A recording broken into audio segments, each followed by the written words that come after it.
हमेशा सुर्खियों में रहने वाला राज्य का बीड़ जिला एक बार फिर दिल दहला देने वाली घटना का साक्षी बना है। जिला के सत्र न्यायालय में प्रैक्टिस करने वाली महिला वकील के डीजे के शोर की शिकायत करने पर सरपंच और उसके लोगों ने उसे बेरहमी से पीटा। विपक्ष ने इस मुद्दे पर जहां मुख्यमंत्री से कार्रवाई की मांग की, वहीं राष्ट्रवादी युवक कांग्रेस शरद पवार गुट के महबूब शेख ने सरकार पर जमकर निशाना साधा।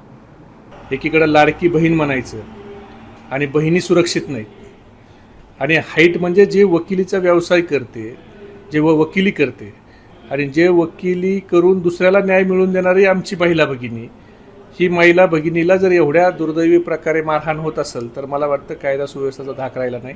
महिला भगिनी आमच्या सुरक्षित या सरकारच्या काळात नाहीत आणि खाली जे अजून पालकमंत्री बदललेत, पण खाली जे पोलीस स्टेशनचे PI किंवा पोलीस आहेत, ही यंत्रणा अजून तीच आहे। ती यंत्रणा अद्यापपर्यंत बदललेली नाही।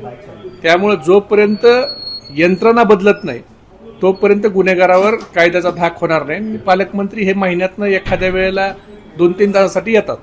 कसे पालकमंत्र्यांचा कारभार कसा आहे सध्या बीडमध्ये? काही परिवर्तन वाटतंय? अजून तर काय परिवर्तन वाटत नाही। सरकार झाल्यापासून ते 2 वेळा बीडला आलेले आहेत आणि ते बीडला आल्याच्या नंतर रस्ते पाण्याच्या टँकरने धुवून घेतले जातात। ते ज्या रस्त्याने जाणार आहे तिथं कार्पेटने रस्ता व्यवस्थित चकाचक केला जातो।